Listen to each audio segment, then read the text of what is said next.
Blessings in the name of the Lord Jesus. Welcome to Paraclete TV, making disciples through the power of the Holy Spirit. Tagalog po ng fellowship ay magsama-sama.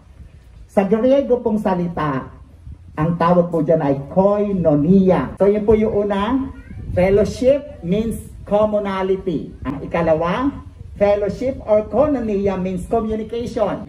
At ikatlo, ang sabi dito, Acts 2:45, selling their possessions and goods they give to one another as he had need. All human beings have needs.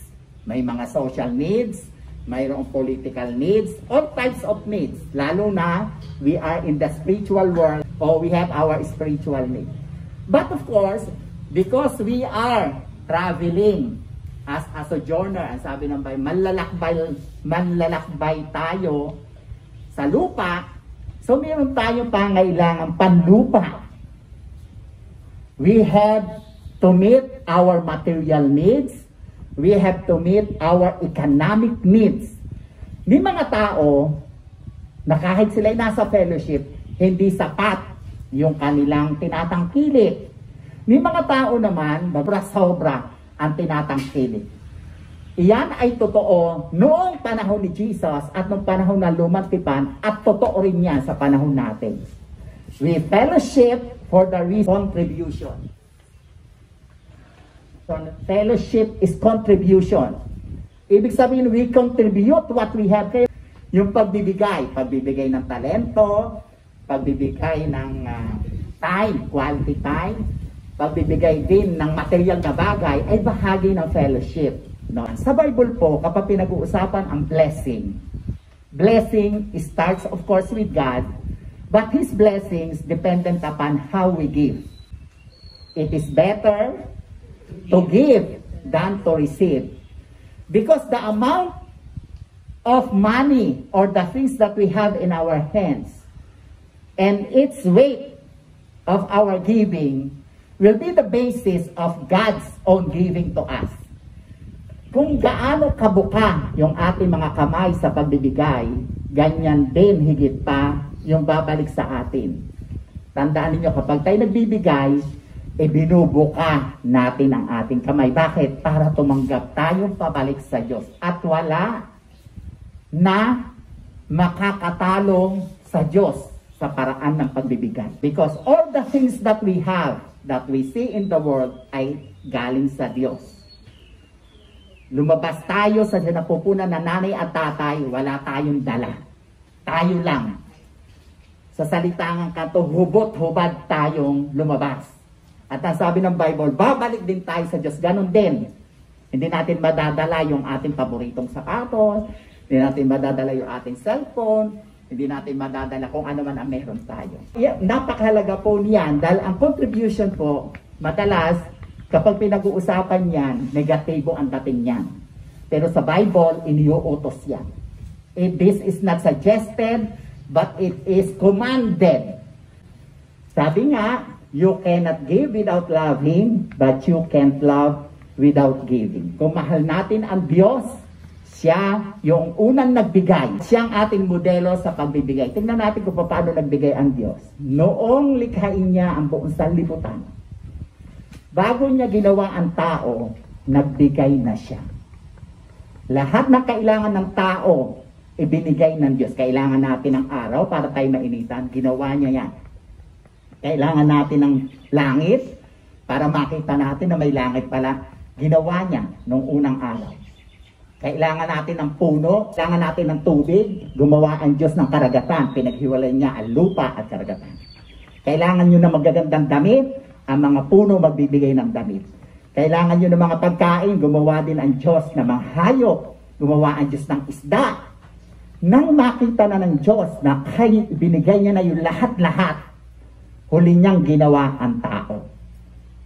Bakit huli niyang ginawa ang tao? Para wala nang kakailanganin ang tao dahil ipinrovide na ng Diyos. Amen? Because God is our Jehovah Jireh. Ibinigay na ng Diyos ang lahat. Kaya nga makikita natin na naging maganda naman ang ugali ng mga una nating mga ninuno. Kauna-unahan na si Abel at si Cain. Dahil nakita nila ang Diyos nagbigay, sinimulan nila kanilang buhay sa pagbibigay.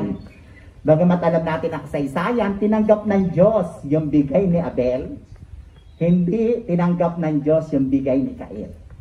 So, isang katotohanan na hindi lahat na ikinocontribute natin ay natutuwa si Lord. Ang kayamanan na lang ng babaeng balo, yung kanyang oil, at yung kayamanan yung ibinigay niya. At ang sabi ng banal na kasulatan, nung bigay niya yun, hindi naubusan ng oil. Si Abraham, nung ihandog niya yung kaysa-isa niyang kayamanan, tunay na lugod ang Diyos sa kanya. Natuwa ang Lord. Tignan natin yung iniutos ng Diyos sa Israelita. Bilang 18:20, sabihin mo sa mga Levita na hindi nagtatrabaho.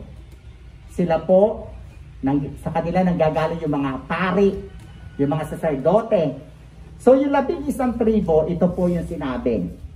Sabihin mo sa mga Levita, pagtanggap ninyo sa ikasampung bahagi ng mga Israelita, ihandog ninyo kay Yahweh ay ikasampung bahagi noon, sa mga tuwid ay ikasampung bahagi na ikasampung bahagi. Ito po tumutukoy sa tithes. Kung first time nyo po narinig yung tithes, ang tithes po ay tunay na itinuro ng Diyos mismo sa lumang tipan, iniutos niya sa lahat ng mga Israelita upang mayroong ipamuhay yung mga Levita. No? Kaya nga, sa ating pong panahon, ito din po ay pinapractice po natin. Yung ikasampung bahagi ng ating mga tinatangkilik, pag-aari po yan ng Diyos. Ibig sabihin po niyan, parang itong tax. Kung nagbabay po tayo ng tax sa gobyerno, we also give to the Lord. Ibigay natin kung paano ang kay Cesar, ibigay din natin kung ano ang kay sa Diyos. Kapag sinunod po natin ito, napakaliwanag naman po ang pangako ng Bible. Malakias 3:10-12.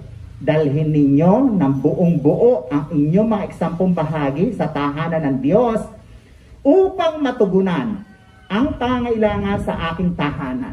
Subukin ninyo ako, ibig sabihin, kung susunod kayo, sundin nyo ako sa bagay na ito. Kung hindi, kubuksan ang mga bintana ng langit at ibuhos sa inyo ang masaganang pagpapala. For there was not a needy person among them, because all those who own lands or houses sold them. Wala sa kanilang nangailangan ni isa dahil ang lahat ng may lupa at may mga bahay ay ibinenta nila yon. Ito po sa Bible po, ito makita natin sa Aklat ng Gawa. Brought the proceeds, yung pinagbilhan of that were their sold and laid them at the apostles' feet. This was then distributed to each person as anyone had a need. Barnabas sold his property, yung buong pinagbilan dinala niya po sa mga apostol upang magamit po sa fellowship. Si Ananias naman po at Sapphira ay tunay na nagbili rin ng kanilang lupa at pag-aari. Pero ang mag-asawang ito nag-conspire para hindi po tinanggap ng Panginoon ang kanilang wife. Kasi po mali ang kanilang motibo at nagsinungaling sila. Sabi ni Pedro, hindi kayo nagsinungaling sa akin, nagsinungaling kayo sa Diyos. Nakita natin kung paano mabilis na ipinangaral ang salita ng Diyos dahil hindi lang sa Jerusalem. Ang sabi dito, sapagkat minagaling ng Macedonia at ng Akaya na gumawa ng isang ambayang laan sa mga dukha, sa mga banal na nasa Jerusalem. So lumaganap na lumaganap ang salita ng Diyos. At kinakailangan mag-travel ang mga alagad from one town to another town, one city to another city. Siyempre, kailangan po yun ng gastusin. No? Kaya nga, dahil sa mga ambaga na ginawa contribution ng mga mananampalataya, nakatagpo ang pangangailangan ng mga alagad noong panahon po nila. And we have also the same mission as of today.